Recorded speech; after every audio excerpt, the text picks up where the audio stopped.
नमस्कार, जय हिंद, जय भारत। मैं अभिषेक और आप देख रहे हैं हमारा YouTube channel Rudra IAS academy.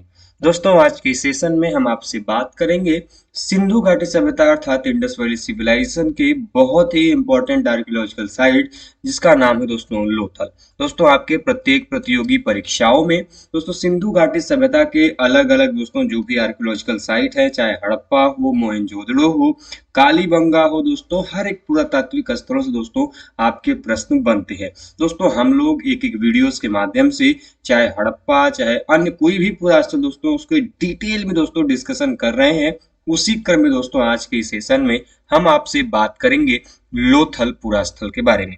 इसके पहले कि दोस्तों हम आज की इस वीडियो की शुरुआत करें, आप सभी भाइयों बहनों से निवेदन है दोस्तों, जो भी हमारे चैनल पर नए हो और चैनल को सब्सक्राइब नहीं किया है मेरे दोस्त, तो चैनल को सब्सक्राइब करने के साथ ही बेल आइकन को प्रेस कर लें, जिससे कि दोस्तों आपके पास वीडियोस के लेटेस्ट नोटिफिकेशन सबसे पहले आप तक पहुंचती रहे।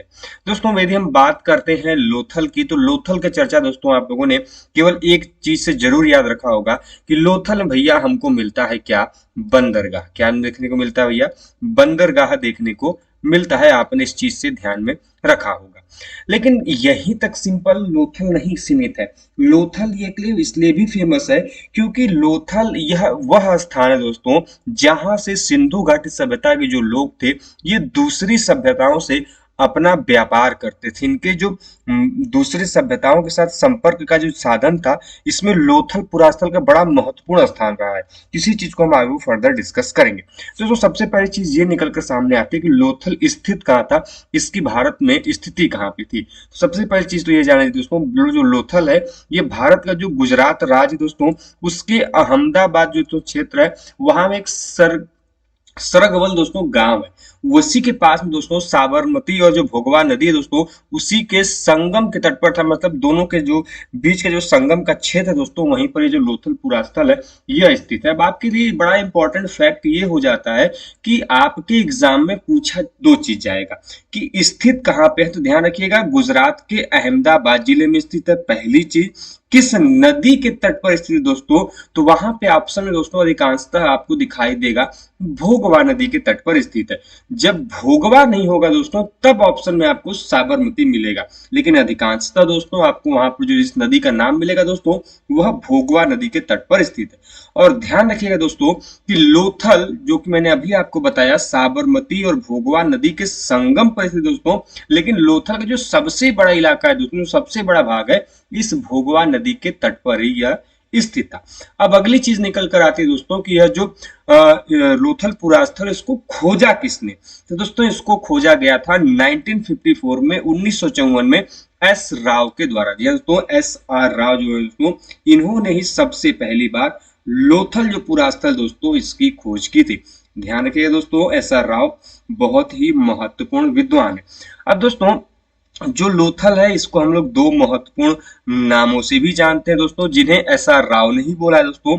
इसके खोजकर्ता एस आर राव ने दोस्तों इन्हें लघु हड़प्पा एवं लघु मोहनजोदड़ो के रूप में परिभाषित या फिर संज्ञा दिया है। जैसा कि दोस्तों आप सभी लोग जानते हैं जिस प्रकार के दोस्तों प्रमाण हमको मोहनजोदड़ो और हड़प्पा से देखने को मिलते हैं, अधिकांश विद्वान दोस्तों यह मानते हैं कि सिंधु घाटी सभ्यता में जो हड़प्पा एवं मोहनजोदड़ो है ये उनकी राजधानियों के रूप में स्थापित रहे होंगे। जैसा कि दोस्तों एक महत्वपूर्ण विद्वान है स्टुअर्ट पिगट, आप नाम जरूर ध्यान में रखें। नाम क्या है दोस्तों? Stuart Piggott. स्टुअर्ट पिगट महोदय का कहना है दोस्तों कि जो हड़प्पा एवं मोहनजोदड़ो शहर है दोस्तों ये सिंधु घाटी सभ्यता की जुड़वा राजधानियां थी। और उसी क्रम में दोस्तों एस आर राव जो है दोस्तों इन्होंने इस लोथल को लघु हड़प्पा या फिर लघु मोहनजोदड़ो के रूप में स्थापित किया है। दोस्तों ध्यान रहे एक चीज आपको कि जो हड़प्पा की जो लोथल की खोज है ये 1954 में की गई, उत्खनन बाद में किया गया है। तो प्रश्न आपके एग्जाम में क्या आता है ये आपको पहले ध्यान रखना है। यदि प्रश्न वहां पर खोजे जाने के संदर्भ में है, डिस्कवरी के संदर्भ में दोस्तों, तो 1954 में इसको खोजा गया था, एस आर राव ने खोजा था। वहीं पर दोस्तों यदि एस आर राव के द्वारा दोस्तों इसका उत्खनन पूछा जाएगा तो यह 1954 में नहीं, 3 साल बाद 1957 से 1958 के बीच में दोस्तों एस आर राव ने ही इसका पहला उत्खनन किया था। तो दोनों अलग अलग चीजें हैं। यदि खोजकर्ता की बात पूछेगा और उत्खननकर्ता की बात पूछेगा तो भले ही नाम सेम है, लेकिन खोज 1954 में हुई है और जो उत्खनन हुआ है ये 1957 से लेकर 1958 के बीच में हुआ है। अब आते हैं कि लोथल जो पुरास्थल है इसकी विशेषता क्या है, क्या कुछ इसमें विशेषता है, किस लिए यह फेमस है। तो दोस्तों लोथल एक ऐसी हमको पुरास्थल दिखाई देता है दोस्तों, जिसके चारों तरफ दुर्ग अर्थात हमको रक्षा प्राचीर के प्रमाण देखने के बारे में जानकारी मिलती है, अर्थात लोथल के चारों तरफ हमको दुर्ग के प्रमाण मिलते हैं। अब ठीक है, दुर्ग के तो प्रमाण मिले ही मिले हैं, अब जब यहाँ से हमको बंदरगाह के प्रमाण मिलते हैं, नावों के जैसे मिट्टी के खिलौने मिलते हैं हमको, और ऐसे फारस की खाड़ी की मुद्राएं मिलती हैं, तो इन सभी चीजों को देखने के पश्चात यह लगता है कि यह जो नगर है यह एक व्यापारिक नगर रहा होगा और इसका जो कार्य था वो अन्य सभ्यताओं के साथ व्यापार करने का रहा होगा। तो दोस्तों लोथल मोहनजोदड़ो के साथ जो दोस्तों जो पुरास्थल अन्य जो मोहनजोदड़ो है दोस्तों, जो कि सिंध राज्य में स्थित है, पाकिस्तान का दोस्तों जो सिंध क्षेत्र है वहां पे आपका मोहनजोदड़ो जो पुरास्थल है वो स्थित है, जबकि जो लोथल है ये आपके भारत के गुजरात में स्थित है। इन दोनों में पुरास्थल दोस्तों घनिष्ठ रूप में संबंधित थे एक दूसरे से। अब एसआर राव जो है दोस्तों यहाँ से इन्होंने जो सिटाडेल है, अब जैसा कि आप सभी जानते हैं कोई भी पुरास्थल सिंधु घाटी सभ्यता का था वो मुख्यतः उसके जो नगर थे दो भागों में बटे हुए थे। एक वह नगर जो कि ऊंचाई पर स्थित था जहां पे उच्च वर्ग के लोग स्थापित थे या वहां पर रहते थे, उनको सिटाडेल बोला जाता था। क्या बोला जाता था? सिटाडेल, ठीक है। और दोस्तों जो निम्न वर्ग में जो नीचे के इलाके में रहते थे वो निचले वर्ग के लोग थे। तो एसआर राव ने यहाँ की सिटाडेल को एक्रोपोलिस की संज्ञा दी। किसकी संज्ञा दी है? एक्रोपोलिस की। ध्यान रखिएगा, एसआर राव महोदय ने यहाँ का जो सिटाडेल वाला इलाका है उससे एक्रोपोलिस की संज्ञा दी है। और यह जो इलाका है दोस्तों यह विषम चतुर्भुज या फिर सम लंबक के आधार का था। इसकी आकृति कैसी थी? विषम चतुर्भुज या फिर समलंबक के आधार का इसकी आकृति थी। किसकी? सिटाडेल की। उन्होंने इसको क्या संज्ञा दिया है आपको ध्यान रखना है, उन्होंने संज्ञा इसे दिया है आपके, ध्यान रखिएगा दोस्तों, एक्रोपोलिस। अब आते हैं कि जब सिंधु घाटी सभ्यता की इस लोथल नामक पुरास्थल का उत्खनन किया गया तो यहाँ से कौन कौन से ऐसे साक्ष्य हैं हमको जो मिलते हैं, तो उनमें आप सभी ने बिल्कुल रट लिया होगा, याद कर लिया होगा दोस्तों बंदरगाह को। आप लोगों ने यदि यह पूछा जाए छोटे से बच्चे से भी भैया लोथल से क्या मिला है, तो तुरंत हाथ वो खड़ा करके बोलेगा कि सर जी बंदरगाह मिला है, जिसको हम लोग डॉकयार्ड बोलते हैं। दोस्तों ये जो बंदरगाह है जिसको जल भंडार भी कहा सकता है या फिर विशाल जलाधार भी कह सकते हैं हम एक प्रकार से, हम इसको इस लोथल की सबसे बड़ी महत्वपूर्ण खोजों में से यह एक मानी जाती है। ध्यान रखिएगा दोस्तों ये जो बंदरगाह है ये पूरे विश्व का, यह पूरे विश्व के सबसे प्राचीनतम ज्ञात गोदीबाड़ा में से एक, अर्थात ये ओल्डेस्ट डॉकयार्ड पूरे विश्व में हमको यहीं से प्राप्त होता है। अब देखिए भाई, जब भी गोदीबाड़ा होगा, जब भी कोई डॉकयार्ड होगा तो सिंपल सी बात है, यहाँ का जो डॉकयार्ड है ये एक रेक्टेंगल शेप में, और इसकी जो उत्तरी दीवार है, जो नॉर्थ वाला जो दीवार है दोस्तों, ये 12 मीटर इसमें चौड़ा एक प्रवेश द्वार है। उत्तरी दीवार में दोस्तों ये जो 12 मीटर यहाँ पर चौड़ा क्या है? प्रवेश द्वार। और इसी प्रवेश द्वार से दोस्तों होकर जो जहाज थे वो आते जाते थे, और यहाँ पर जल की आपूर्ति हेतु स्लुइस गेट एवं नहर की भी व्यवस्था हमको इस गोदीबाड़े अर्थात बंदरगाह में दिखाई देती है। अब अगली चीज ये आती है दोस्तों कि जो लोथल का बंदरगाह है इसकी लंबाई चौड़ाई कितनी थी। यदि हम लंबाई की बात करते हैं दोस्तों तो इसकी लंबाई 214 मीटर थी। लंबाई कितनी थी? 214 मीटर। वहीं पर चौड़ाई की बात करें दोस्तों तो चौड़ाई थी इसकी 36 मीटर। ठीक है, ध्यान रखिएगा इस संदर्भ में थी। और यह जो लोथल का बंदरगाह है ये सिंधु सभ्यता की सबसे बड़ी इमारतों में से एक है। और इसी सिंधु सभ्यता में जो आपका लोथल पुरास्थल से बंदरगाह मिला है दोस्तों, इसी के जस्ट पास से हमको एक गोदाम जिसको हम लोग वेयर हाउस भी बोलते हैं उसके भी प्रमाण हमको मिले हुए हैं, उनकी भी स्थिति हमको यहाँ से दिखाई देती है। अब देखिए ठीक है, बंदरगाह के प्रमाण मिल रहे हैं, बंदरगाह के प्रमाण के साथ साथ यहाँ पे जहाजों के आने जाने के भी संकेत मिल रहे हैं, साथ में जहाजों से जो सामान उतरे तो भाई बंदरगाह के बगल में उसको डिपॉजिट भी किया जा सके, उनको स्टोर भी किया जा चुके, इसलिए वहां पे हमको वेयर हाउस अर्थात गोदामों के भी प्रमाण मिल रहे हैं। तो इस प्रकार से हम कह सकते हैं कहीं ना कहीं यहाँ से व्यापार या फिर आयात निर्यात के साधन उपयुक्त रहे होंगे, मौजूद रहे होंगे। अब बंदरगाह के तो प्रमाण मिल रहे हैं, लेकिन इसके अलावा क्या मिल रहा है? तो दोस्तों सिंधु घाटी सभ्यता के जो पुरास्थल आपका लोथल है, यहाँ से हमको वृत्ताकार एवं चतुर्भुजाकार की अग्नि वेदिकाओं के भी प्रमाण मिलते हैं। अब एक चीज ध्यान रखिएगा, हालांकि जब भी अग्नि वेदिकाओं के नाम आपके दिमाग में आए तो अग्नि वेदिकाओं के लिए सबसे जो प्रमुख पुरास्थल फेमस है वो है आपका दोस्तों कालीबंगा, क्योंकि कालीबंगा से दोस्तों हमको 7 फायर अल्टर्स अर्थात अग्नि वेदिकाओं के प्रमाण हमको दिखाई देते हैं। लेकिन यहाँ से जो हमको लोथल से प्राप्त हुए दोस्तों, उनकी आकृति वृत्ताकार एवं चतुर्भुजाकार आकृति की हमको अग्नि वेदिकाएं अर्थात फायर अल्टर्स के प्रमाण हमको यहाँ से दिखाई देते। अब देखिए, जैसा कि हमने आपको कहा कि यहाँ से व्यापार होता था, तो व्यापार का जो सबसे सीधा संकेत है, सबसे जो सोर्स मिला है, हम किस आधार पे कहते हैं कि नहीं भाई साहब कि यहाँ पे व्यापार होता था इनका?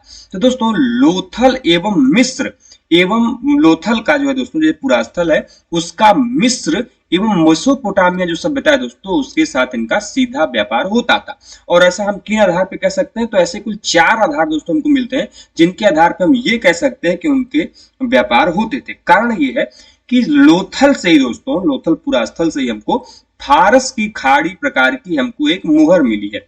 Persian gulf type of silk की प्राप्ति हमें कहां से हुई? लोथल से। आपके एग्जाम के लिए बड़ा महत्वपूर्ण फैक्ट है, पूछा जाता है कि फारस की खाड़ी की मुद्रा हमको किस सिंधु घाटी सभ्यता के पुरास्थल से मिली है? तो वह है आपका लोथल। तो पहला तो आधार ये हो गया कि हमको दूसरे स्थल का मुहर जो कि फारस की खाड़ी में चल रहा है वो मिल कहां पे रहा है? हमको लोथल में। तो हमको इस प्रकार से कह सकते हैं। अब आप ही सोचिए कि अमेरिका में कोई चलने वाला जो आपका डॉलर है या जो भी चीज है, मुद्रा है, यदि हमको भारत में मिल रहा है तो कहीं ना कहीं से आप ये अनुमान तो लगा ही सकते हैं कि कहीं ना कहीं से भारत का जो संबंध है वो अमेरिका से रहा होगा। उसी प्रकार ये जो गल्फ हमको मुहर मिली है फारस की खाड़ी पर, इस मुहर पर हमको 2 मुहे राक्षस का भी अंकन देखने को मिलता है, पहली चीज।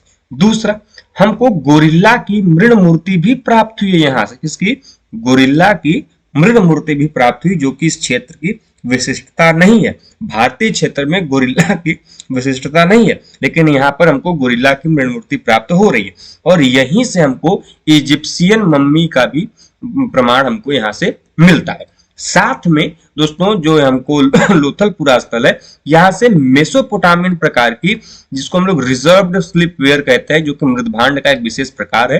जैसा कि आप सभी लोग जानते हैं, प्राचीन समय में विभिन्न प्रकार के मृदभांड अर्थात जो बर्तन है, जो हम लोग पॉटरीज बोलते हैं, उनके निर्माण किए जाते रहे। शुरू में दोस्तों BRW था, RW था, BW था, जिसको हम दोस्तों black and red ware, slipped ware, उसके अलावा आपके बाद के काल में PGW जिसको हम लोग painted grey ware and BPW जिसको हम लोग नॉर्दर्न ब्लैक पॉलिश्ड वेयर बोलते हैं, वो सब हमको मिलते हैं।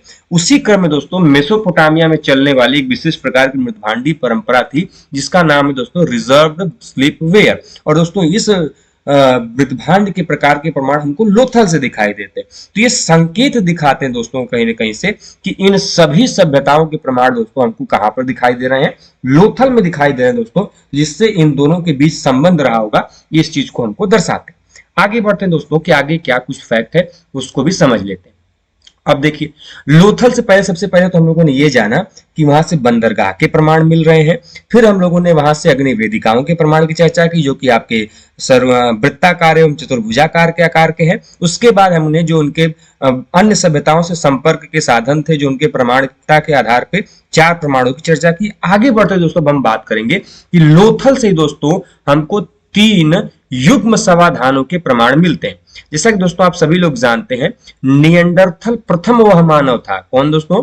ध्यान रखिएगा, बड़ा महत्वपूर्ण क्वेश्चन है। नियंडरथल जो है दोस्तों, यह प्रथम ऐसा मानव था दोस्तों जिन्होंने सबसे पहली बार समाधान की प्रक्रिया को अपनाया था। मतलब अपने पूर्वजों को दफनाने की प्रक्रिया किसके द्वारा शुरू की गई थी दोस्तों? वह किया गया था नियंडरथल मानव के प्रकार के द्वारा दोस्तों। और यही समाधान की प्रक्रिया बाद में चलती चली आई गई। तो लोथल से दोस्तों ऐसे ही हमको 3 युग्म समाधान, मतलब कपल्ड डबल बरियल या फिर कपल्ड बरियल कह ले, उनके प्रमाण हमको दिखाई देते हैं। ध्यान रखिए, बड़ा इंपॉर्टेंट है। सिंधु घाटी सभ्यता में युग्म समाधानों के प्रमाण हमको कई पुरास्थलों से मिलेंगे, लेकिन संख्या कहां पर कितनी, बड़ा इंपॉर्टेंट है। इसलिए लोथल में कितने युग्म समाधानों के साक्ष्य मिल रहे हैं? 3 युग्म समाधानों के साक्ष्य हमको मिल रहे हैं, जिस युग्म समाधानों में दोस्तों हमको पुरुष एवं स्त्री को एक साथ दफनाया गया है। और ध्यान रहे, इस युग्म समाधानों को जो SR राव महोदय हैं, जिन्होंने इस लोथल पुरास्थल का खोज एवं उत्खनन किया था दोस्तों, इस युग्म समाधानों को वो सती प्रथा का द्योतक मानते हैं। मतलब ये मानते हैं कि यह जो युग्म समाधान है ये सती प्रथा का यह क्या है, प्रमाण है। ये सती प्रथा को संकेत करता है कि भैया पुरुष मर गया तो उसके साथ साथ स्त्री, जो उसकी पत्नी है, उसकी जो स्त्री है, उसको भी दफना दिया जाता था। ये उनको सती प्रथा का इसका मानते हैं। जबकि दोस्तों एक छिद्र युक्त बालक की भी खोपड़ी दोस्तों हमको लोथल से प्राप्त होती है, और ऐसा राव महतो तो इसे ही खोपड़ी पर शल्य चिकित्सा किए जाने के प्राचीनतम प्रमाण बताते हैं। ध्यान रहे दोस्तों, एक ऐसे खोपड़ी के प्रमाण मिले दोस्तों जिस पर छिद्र है, उस पर छेद है, और ऐसा राव महोदय का मानना है दोस्तों कि ये जो खोपड़ी मिली हुई है ये उस समय में प्राचीनतम प्रमाण है किसका, शल्य चिकित्सा का, अर्थात सर्जरी के प्राचीनतम प्रमाण मानते हैं वो। और दोस्तों इसी पुरास्थल से, सिंधु घाटी सभ्यता के लोथल पुरास्थल से हमको दिशा मापक उपकरण के भी प्रमाण हमको दिखाई देते हैं। कौन सी दिशा जो है दोस्तों, वो उससे संबंधित उपकरण जो है उसके भी प्रमाण दिखाई देते हैं दोस्तों। इसके अलावा आप लोगों के लिए बहुत इंपॉर्टेंट है ये क्वेश्चन, हाल ही के पेपर में यूजीसी नेट में पूछा गया था कि सिंधु घाटी सभ्यता का वह कौन सा पुरास्थल है जहां से मिट्टी के साहुल का प्रमाण मिला है। ध्यान रखिएगा दोस्तों, यह लोथल पुरास्थल है जहां से मिट्टी के साहुल का प्रमाण मिला है। दोस्तों आप लोगों ने कभी अपना घर बनता होगा तो आपने मिस्त्री लोगों के पास एक डोरी में बंधे हुए लट्टू की आकृति की जरूर आपने उपकरण देखा होगा जिसको साहुल बोलते हैं, उसके भी प्रमाण दोस्तों हमको मिलते हैं। यहाँ की मोहरों पर दोस्तों बीज बोने वाले यंत्र का भी अंकन मिलता है। यहाँ से जो लोथल के दोस्तों मोहर मिली हुई है, उन मोहरों पर दोस्तों कि फसलों के जो बीज बोए जाते थे उनके विशिष्ट यंत्रों के भी अंकन वहां के मोहरों पे हमको दिखाई देते हैं। और दोस्तों इस लोथल पुरास्थल से एक सुई की भी प्राप्ति हुई दोस्तों, जिसकी नोक पर क्या है, छेद है, और यहीं से खांचे वाले बर्मा के भी प्रमाण दोस्तों हमको दिखाई देते हैं। इंपॉर्टेंट है, ध्यान रखिएगा। अब देखिए जो कि सबसे महत्वपूर्ण दोस्तों, ये जो सिंधु घाटी सभ्यता का लोथल पुरास्थल दोस्तों, यहां से हमको पूरा का पूरा जो हाथी दांत है वो ट्रंक ही जो है दोस्तों वो हमको पूरा प्राप्त हुआ है, जो कि अपने आप में बड़ी महत्वपूर्ण विशिष्टता है, जो कि हमको तत्कालीन समय में हाथी जैसे जो पशु है उसके प्रामाणिकता को बताता है। अब आपको जानकर आश्चर्य होगा दोस्तों कि सिंधु घाटी सभ्यता में शेर और गाय के प्रमाण हमको नहीं प्राप्त होते हैं। हालांकि घोड़े के जो प्रमाण है दोस्तों, इनके प्रमाण केवल 2 जगह से मिले हुए। कहां कहां से, तो पहला तो सुरकोतड़ा से मिला हुआ है दोस्तों, ठीक है, जो जहां से अस्थि पंजर मिले हैं, और दूसरा प्रमाण मिला दोस्तों घोड़े के दांतों के प्रमाण, जो कि दोस्तों हमको राणा घुंडई नामक पुरास्थल है वहां से देखने को मिलते हैं। जबकि दोस्तों इसके अन्यत्र कहीं से भी हमको घोड़े के प्रमाण नहीं मिलते हैं। जबकि कई बार आपकी एग्जाम में पूछ लिया जाता है गैंडे के प्रमाण कहां से मिले।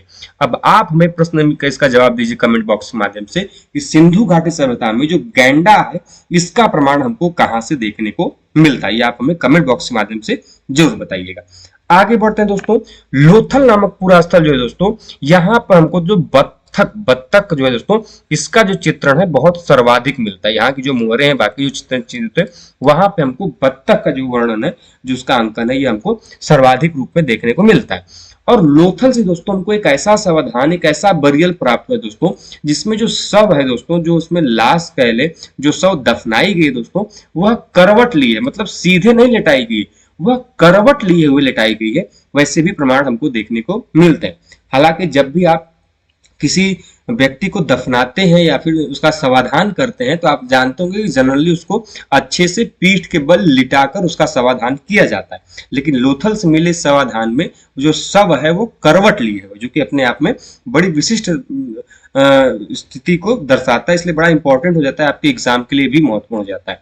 दोस्तों यहाँ के चूल्हों से अवशेष से यह भी पता चलता है कि यहाँ के लकड़ी के दरवाजों का भी प्रयोग होता था।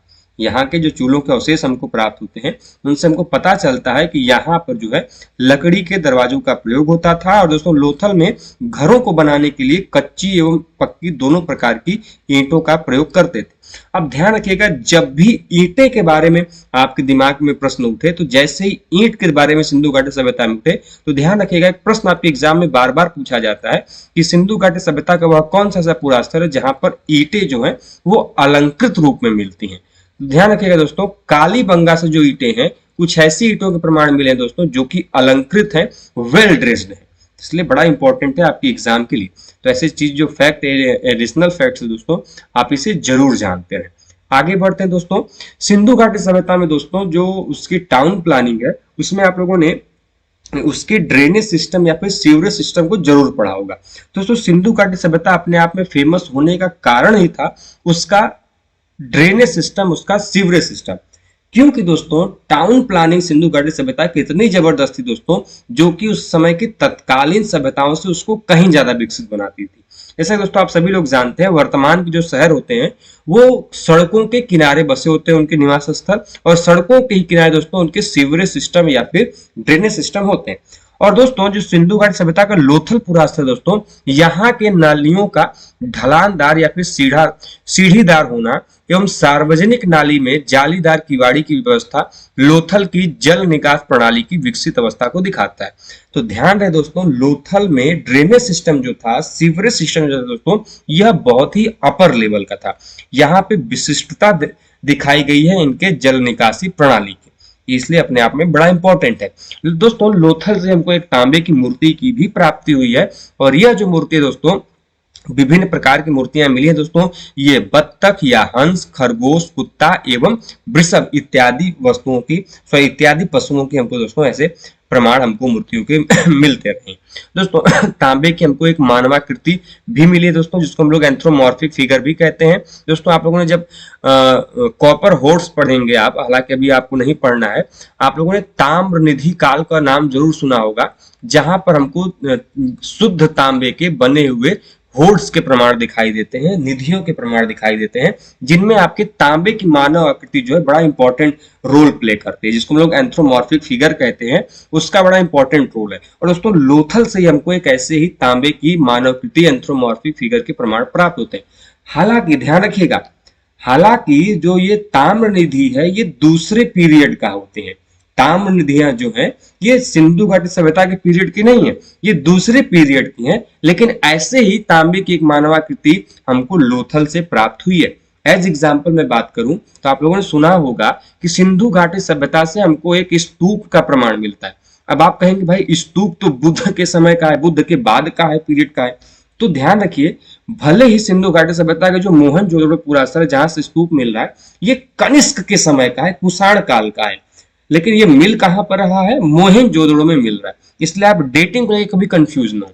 आगे बढ़ते हैं दोस्तों, लोथल से हमको एक प्रशासकीय भवन का भी पता चलता है, जिसको हम लोग शासकीय भवन के या आवास के रूप में जानते हैं। साथ में दोस्तों यहाँ से हमको ताम्रकार मनकों के बनाने वाले घरों के प्रमाण मिलते हैं, लकड़ी के अन्नागार का भी प्रमाण मिला है दोस्तों, और यहीं से दोस्तों हमको घोड़े के लघु मृण मूर्तियों के भी प्रमाण मिले। अब ध्यान रहे, वहां पर जो हमने आपको भी बताए सुरकोटड़ा और राणा गुंडई, ये उनके फिजिकल एविडेंस की मैंने बात की कि उनकी ये फिगर एविडेंस है, ये आपका जो है ये पेंटिंग या फिर उत्कीर्णन वाले फॉर्म का एविडेंस है, जो कि लोथल में मोहर के रूप में मिल रहा है, मृद मूर्ति के रूप में मिल रहा है। जबकि फिजिकल एविडेंस में उनके हड्डी के अस्थि पंजर के प्रमाण सुरकोटड़ा से और दांत के प्रमाण जो है वो हमको राणा गुंडई से देखने को मिलते हैं, जबकि लघु मृद मूर्ति के प्रमाण हमको लोथल से दिखाई देते हैं। इसके अलावा दोस्तों तांबे की कार्यशाला के प्रमाण, अब देखिए ये बड़ा इंपॉर्टेंट है, नाव का एक मॉडल एवं 5 मृण नाव, जिसको हम लोग क्ले बोट मॉडल कहते हैं, ये हमको कहां से मिले, लोथल से मिले। प्रश्न आपके एग्जाम में बनता है कि भैया नाव का एक मॉडल या फिर 5 मृण नाव के हमको जो प्रमाण है कहां से मिलते हैं दोस्तों, यह हमको इसी लोथल नामक पुरास्थल से देखने को मिलते हैं। ये तो आपके मेजर आपके साक्ष्य थे, कुछ अन्य भी साक्ष्य दोस्तों जो कि आपको ध्यान में रखने होंगे। दोस्तों यहाँ के जो मृदभांड हमको मिले हैं, इनके मृदभांडों के कथाओं का अंकन जो है दोस्तों उस प्रकार से दोस्तों, जैसे कि आप लोगों ने विष्णु शर्मा की पंचतंत्र की कहानियां सुनी होंगी, उस पंचतंत्र की कहानी दोस्तों आप लोगों ने चलाक, लोमड़ी और कौवे की कहानी जरूर सुनी होगी दोस्तों, और उसी की आकृति दोस्तों इस काल के मृदभांडों पर देखने को मिलती है।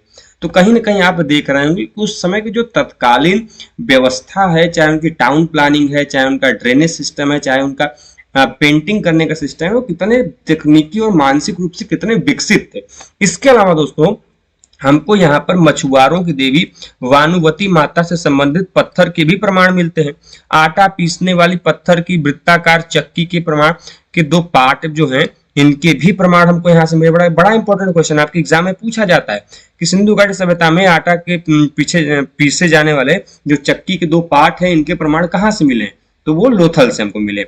एक रंगाई वाला कुंड मिला है, ठीक है। हाथी दांत की पटरी, बहुत इंपॉर्टेंट है, पूछा जाता है कि सिंधु घाटी सभ्यता में हाथी दांत का बना हुआ जो पैमाना है, स्केल है, इसकी प्राप्ति कहाँ से होती है? ये आपके लोथल से होता है। इसके अलावा मैंने अभी आपको कुछ देर पहले बताया है कि मिट्टी का साहुल, जिसको हम लोग प्लम बॉम्ब बोलते हैं या प्लमेंट बोलते हैं, इसके भी प्रमाण हमको लोथल जैसे पुरास्थल से मिलते हैं। इसके अलावा बाजार वाली गली, जो कि बड़ा इंपॉर्टेंट है, इसके प्रमाण भी दोस्तों हमको यहाँ से मिले हैं। गोदाम माल गोदाम दोस्तों, जो कि 64 कक्षों वाला है, 64 घरों वाला, 64 रूम्स वाला है, इनके भी प्रमाण हमको यहाँ से मिले हैं। हमने अभी आपको बताया बंदरगाह पढ़ाते समय कि यहाँ से हमको भंडारगृह या फिर वेयर हाउस के भी प्रमाण मिले हैं। अक्षीय नली वाले सोने के मनकों की भी प्राप्ति यहाँ से हमको दोस्तों, जो कि अपने आप में बड़ा इंपॉर्टेंट है। दोस्तों यहीं से हमको 65 टेराकोटा मोहरों के पृष्ठ भाग पर रस्सी, कपड़े और चटाई आदि के भी निशान हमको यहाँ से प्राप्त हुए हैं। दोस्तों जो लोथल का निचला नगर था, नगर निवास था, वो उसकी आकृति दोस्तों किस आकार की थी? वह आयताकार थी। ध्यान रखिएगा, महत्वपूर्ण है। दोस्तों मार्टिमर व्हीलर का आप लोगों ने जरूर नाम सुना होगा। व्हीलर महोदय के अनुसार दोस्तों 2500 ईसा पूर्व में सैंधव सभ्यता का पूर्ण विकास मोहनजोदड़ो पुरास्थल, हड़प्पा पुरास्थल एवं लोथल में हुआ। तो दोस्तों इस प्रकार से हम लोगों ने आज की सेशन में लोथल से संबंधित कुछ महत्वपूर्ण जो फैक्ट दोस्तों, उसको जानने एवं समझने का प्रयास किया। उम्मीद करते हैं दोस्तों लोथल संबंधित आपको जो फैक्ट हैं, जो साक्ष्य हैं, वो आपको क्लियर हो गए होंगे। यदि दोस्तों आपको इस वीडियो से थोड़ी भी सहायता मिली हो तो वीडियो को दोस्तों लाइक करें, साथ ही चैनल पर नए दोस्तों चैनल को सब्सक्राइब भी जरूर करें। मिलते हैं दोस्तों इसी प्रकार के वीडियोज के साथ नेक्स्ट वीडियो में। तब तक के दोस्तों स्वस्थ रहें, मस्त रहें। जय हिंद, जय भारत, हर हर महादेव।